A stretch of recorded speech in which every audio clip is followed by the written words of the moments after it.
That night, amid the radiant lights of a lavish cruise ship's grand dining hall, Anna, a young waitress, quietly carried a tray of wine. Her hands trembled as she fought to keep them steady. Her heart suddenly raced when a guest emerged from the lower deck. It was James, the husband she had believed dead in that tragic accident 7 years ago. Not as a ghost, but as a millionaire in an elegant suit, standing beside a graceful woman who held his hand tightly.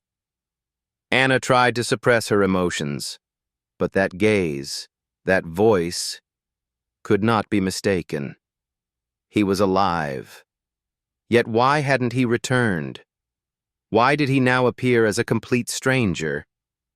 Do you believe in reunions wrought with pain and unexpected healing? Follow this moving story, and if you believe love can rise from the ashes, subscribe to 30 Millionaire Stories. 8 years ago, Anna's life revolved around the small yet meaningful things. The modest rented house in the suburbs offered nothing luxurious, but to her, it was the place where every dream began. She and James, the man with a gentle way of speaking, who always placed his hand on her back as an invisible shield, had nurtured each step toward their future together. They weren't wealthy. They didn't have a large savings fund. Yet Anna believed they had something sufficient: love and faith in tomorrow. The day Anna discovered she was pregnant, all fatigue seemed to vanish. James didn't say much. He simply held her tightly. In that embrace, Anna felt everything: the exhilaration, the emotion, and the worry of a man on the brink of becoming a father. They began painting a vision of a complete family: evenings sharing dinner, a child's laughter in the backyard, and a life of plenty that they would build together. It wasn't a far-fetched dream. It was a simple, practical plan. And they placed their absolute trust in it. But in a single night, everything shattered. The call from the police came while Anna was folding baby clothes. The voice on the other end was dry, unyielding. A car accident. Plunged off the cliff. Body not found. Anna doesn't remember when she let the phone drop. She sat there, stunned. Emptiness filled her chest. James, the man who had told her to rest more just that morning, was now merely a name in the accident report. There was no funeral, no farewell, only a loss that descended so swiftly no one could react in time. Yet Anna refused to collapse. Inside her, a life was growing stronger with each passing day. She knew she had to stand up, not for herself, but for the child who would come into a world already missing a father. She gave birth alone. Ethan entered the world in the chilling silence of the hospital room. There was no one waiting outside the door. No flowers, no smiles. Only her and her son. But when that little face turned toward her, all the pain folded into an unspoken vow. She would do everything for this child. Ethan grew up surrounded by his mother's love, yet deprived of all that he should have had: a father to play with, a complete home. Anna did everything she could to fill that void. She worked 2 jobs a day. In the morning, she cleaned an office. At night, she served at a diner where customers often left more complaints than tips. Rent, formula, tuition, medical bills. Everything weighed down the shoulders of a single mother. Each night when she came home, Anna couldn't sleep. She simply gazed at her son, sleeping soundly, and wondered if she had the strength to go on. Her hands bore calluses, her eyes were always red and tired, her body ached non-stop. But Anna never complained. Only one thought occupied her mind. Ethan needed her to be strong. She had no right to fatigue, no time to give in. Yet just when she believed she had learned to live with suffering, another shock struck. That day, she came home from work to find a man standing in the doorway. He was neatly dressed. His eyes showed no emotion. He handed her a stack of documents and spoke briefly. James had left a large debt behind. And now, that debt belonged to her. Anna stood frozen. In that moment, everything seemed to stop. James had never mentioned any loan. She had not signed any papers. She had never seen their life exceed their means. Yet here she was, a single mother, facing a number so staggering it felt impossible to breathe. Part of her wanted to fight back, wanted to scream that this was a mistake. But deep down she knew. The man was gone, and every burden had automatically fallen onto her shoulders. When the door closed behind that man, Anna didn't cry. She sat down on the floor, clutching the corner of the paper as if she could crush the injustice itself. In the living room, Ethan sat coloring. His innocent face had no idea his mother was taking one more step into the abyss. But then his eyes found hers, and he smiled. In that moment, Anna knew. She would not let any debt steal her son's future. She had already lost James. She had lost the life they once dreamed of. But Ethan was still here. And for him, she would keep fighting. Not because she expected a miracle, but because of love. The only thing she could still hold on to from everything she had lost. The years following that tragedy left Anna's life without any clear shape anymore. It became nothing but an endless string of exhausting days, without pause, without escape. She felt trapped in a dark loop, where fear and fatigue became unwelcome companions. The midnight phone calls made her heart constrict. The voices on the other end were cold, impersonal, wielding a filthy sort of power as if they controlled her every breath. They didn't care about her circumstances or her pain. To them, Anna was just an anonymous debtor, someone to be pressured, intimidated, stripped of whatever fragile sleep she had left. More than once, she saw them, those men claiming to be legal representatives, yet their eyes were no different from predators. They'd wait outside her door as if poised to burst in at the perfect moment, ready to shatter the small world she struggled to hold together. Anna learned to live with constant dread. She hid all of it from Ethan. In front of her son, she forced a smile, pretending that everything was fine, but inside, her spirit ached, as if bleeding day by day. She worked as though her and Ethan's survival depended on every extra hour. Her body wore thin, her hands went numb, her legs pulsed with pain. Some days, she nearly couldn't stand.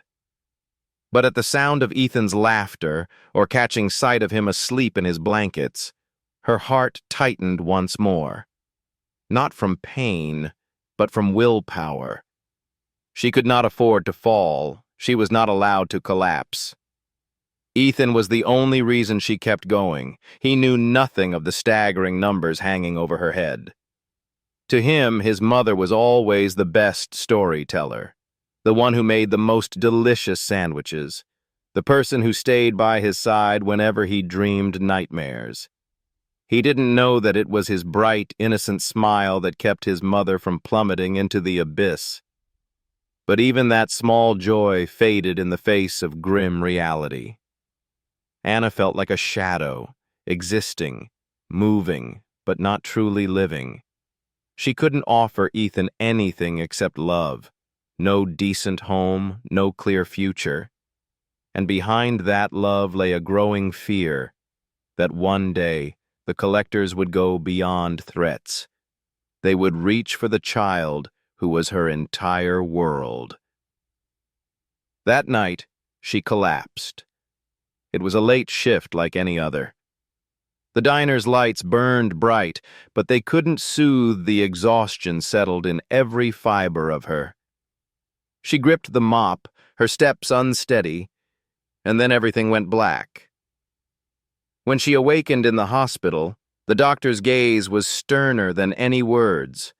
Her body could no longer endure. If she continued, the consequences would be irreversible.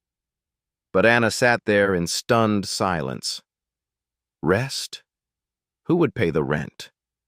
Who would care for Ethan? She didn't live for herself. Thus, she had no right to collapse. She knew that without another solution, she couldn't protect her son much longer. Everything was spiraling out of control. Then an opportunity arrived. A regular diner customer, who worked for a high-end staffing agency, offered her a server position on a luxury cruise ship. High pay, room and board included, a short-term contract, a chance that might turn everything around. Anna barely dared to believe in luck, but she understood. She had no other choice. That evening, after hours of restless thought, she knocked on Mrs. Helen's door, her elderly neighbor who often watched Ethan during Anna's night shifts. Mrs. Helen agreed to care for the boy while Anna was at sea. Anna gave meticulous instructions, prepared everything carefully, jotting down reminders like a mother about to leave without knowing whether she'd return intact.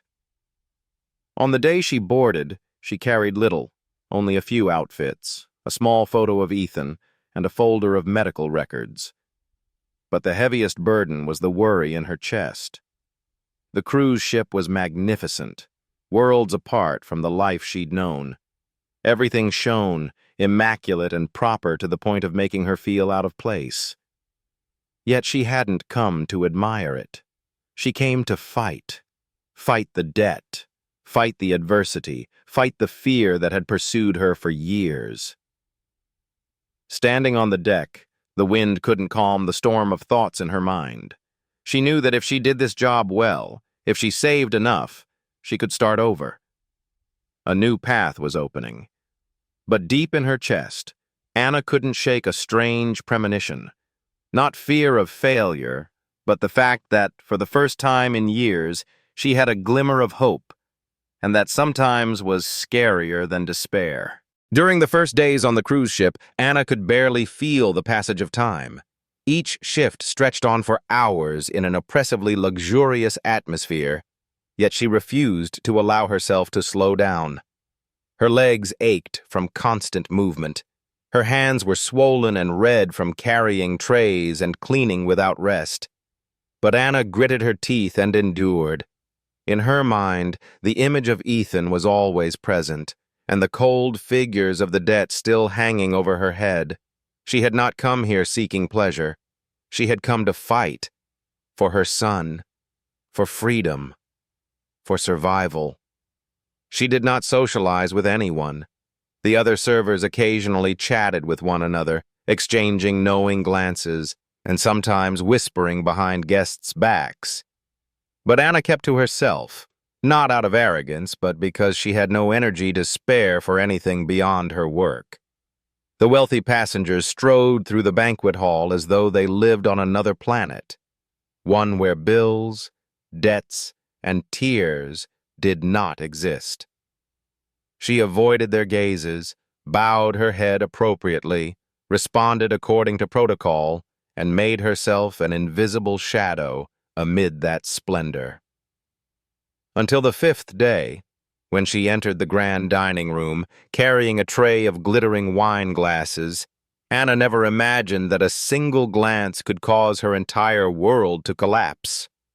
At a table near the window, bathed in golden light and accompanied by melodious music, a man sat there in a tailored gray suit, his back straight, his smile confident, his face achingly familiar. James. She froze. Her breath caught in her throat. In an instant, all the sounds around her seemed to vanish. The tray in her hand wobbled, but she held it tight, trying not to spill. Her heart raced, her head spun, her palms went cold. She stared, unable to believe her eyes. James. The man who had held her in dreams of a happy family. The man she had mourned. The man for whom she had shed all her tears and tormented herself for 8 years, was sitting before her, alive, radiant, and completely unlike the person she had believed him to be. Next to him was a young, beautiful woman, her red dress hugging a flawless figure as if she'd stepped out of a fashion magazine. She smiled coyly, placed her hand on James's arm, and they whispered something that made them both laugh. James's gaze swept briefly over the serving area, and then past Anna, as though she had never existed. She turned and took a few steps back, a nameless sensation surging inside her. Shock, fury, heartbreak, all blended into a swirling vortex in her chest. In the staff break room, she tried to regain composure, but James's face kept replaying in her mind. For 8 years, she had lived as a widow. But he was living a different life. Comfortable, prosperous, and with no sign of guilt. That night, she could not sleep. The small cabin felt more cramped than ever. Every little sound startled her. She sat there for hours, clutching Ethan's photo, her mind racing with hundreds of questions. Why? Why had he allowed her and their son to live in misery? Why had he let her believe he was dead? Was it all just a plan? And what had driven him to vanish as though she had never been in his life? She knew she could not remain silent, not out of a fleeting anger, but because she needed answers. Ethan needed to know the truth, and James needed to face what he had tried to forget. In the late-night hours when the cruise ship had fallen silent, Anna stood before the VIP stateroom door, its number outlined in gold. Her hand trembled as she knocked. Her heart pounded violently, not from fear, but from so many things suppressed for so long. The door opened. James stood there. It took him a second to recognize her, and then his expression shifted to cold caution. No sign of recognition, not a flicker of disturbance. "May I help you?" His voice low, polite, but firm. Anna swallowed. "You know who I am," she said quietly, but clearly. "James." A hush fell between them. Then he tilted his head, a slight smirk on his lips. "I'm sorry. I think you have the wrong person." Those words felt like a slap, not because he rejected her, but because he spoke as if he'd never had a past, as if he'd never made any promises to her. "You cannot pretend," she continued, her voice trembling but determined. "I will not let you disappear again." James remained silent.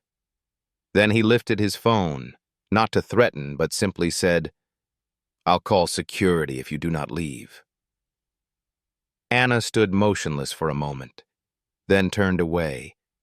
No tears, no tragedy, only her heart being torn apart once more. But this time, beneath that pain, something was rising.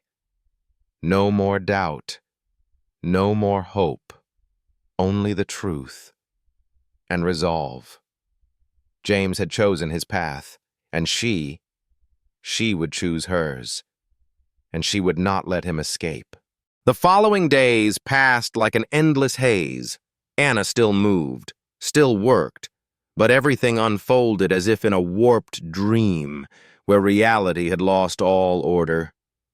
Each time she spotted James on the deck or in the dining room, hand in hand with the woman named Sophia, her heart felt as though someone were squeezing it tight. He smiled. He looked at ease. He was living a life untouched by any trace of the past. Every glance, every tender touch between them was like a blade cutting into her chest.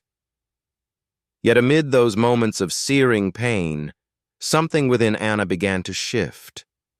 The paralysis of her emotions gradually transformed into a cold awakening. Suffering no longer made her recoil. It started to empower her. She no longer trembled when she saw James. Instead, she observed every step he took, everyone he spoke to, every place he went. She memorized every detail without fail. She began to investigate. Beneath her diligent server exterior, Anna quietly accessed the passenger records. She knew how to do it without drawing attention. After so many years living hunted and afraid, she had learned to move without leaving a trace. And then, she found what she needed. His name was no longer James. He had legally changed it. A new identity registered with a residence in another state. On paper, he was Sophia's husband. They booked the room together. Everything was arranged as if they were a wealthy couple on vacation, with no connection to the woman named Anna or the son named Ethan. Seeing those lines of information, Anna couldn't help but feel as if she'd been thrown out of her own life. But instead of collapsing, she stood firmer. The pent-up emotion no longer manifested as tears. It became action. Anna quietly sent a message to someone she once knew, a private investigator who had helped her with a case involving her mother's estate. This man was always discreet, efficient, and never asked questions. In a brief text, she included a photo of James and his new identity, adding only one request: "I need everything you can find." Before long, the response arrived. It wasn't a summary. It was a collection of detailed documents sent via an encrypted link, making Anna sit bolt upright in the middle of the night. She opened each file, read every line, and each line seemed to freeze the very air in the room.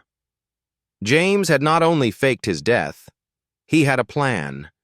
Before disappearing, he quietly withdrew all the money from their joint account, forged death certificates, moved funds through multiple intermediary accounts, and collaborated with a financial fraud ring under investigation. All that money, the portion she once believed would secure their son's future, had been transformed into yachts, watches, and the expensive suits he was now wearing. Anna sat there, gripping her phone's screen as if it could shatter at any moment. She didn't know which feeling stood out more: anger, sadness, or betrayal. But the clearest sensation was awakening. She had proof. She had a weapon. She was no longer passive.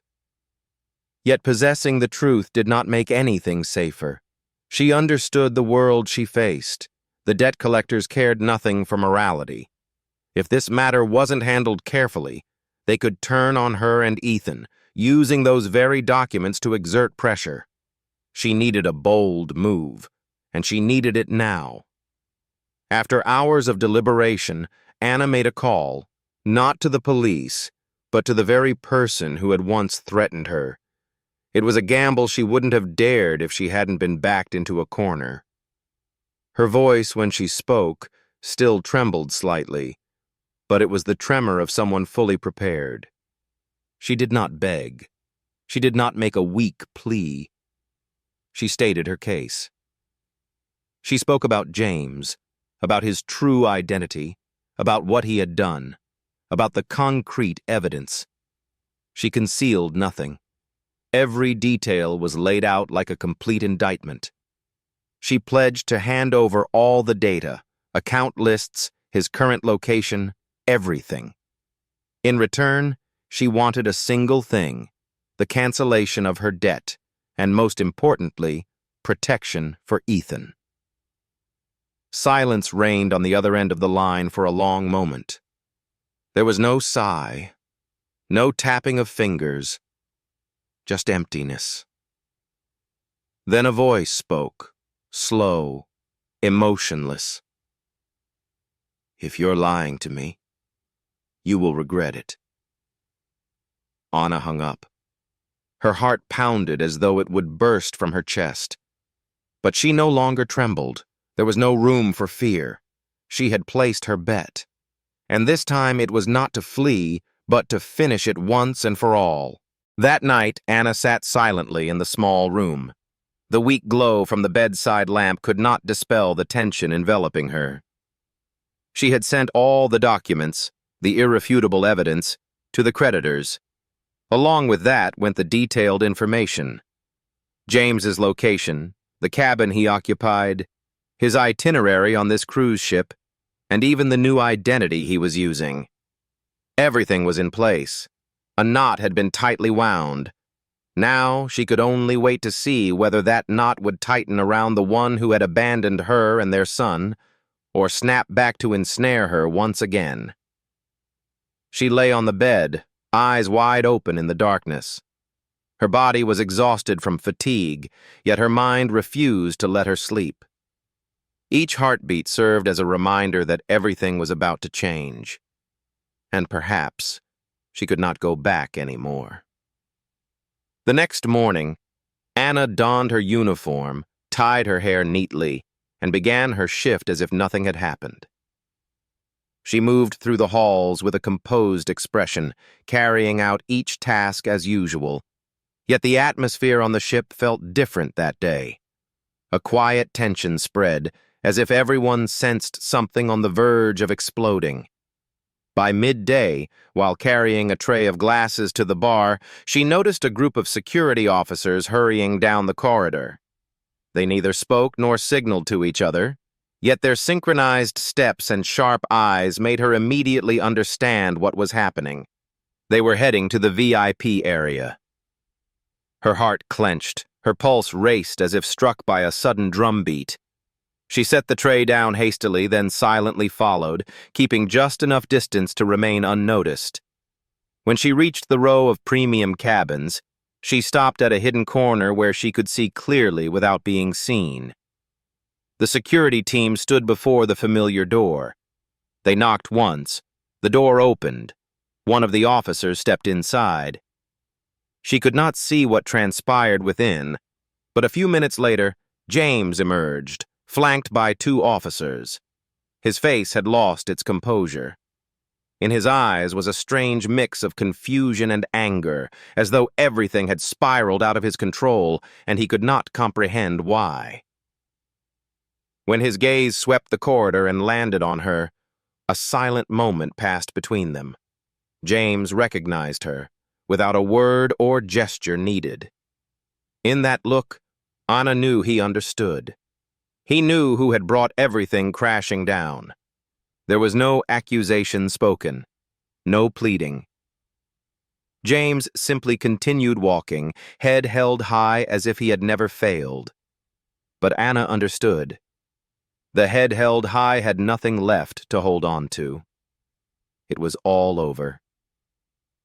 She stood there for a long time, until the corridor returned to silence.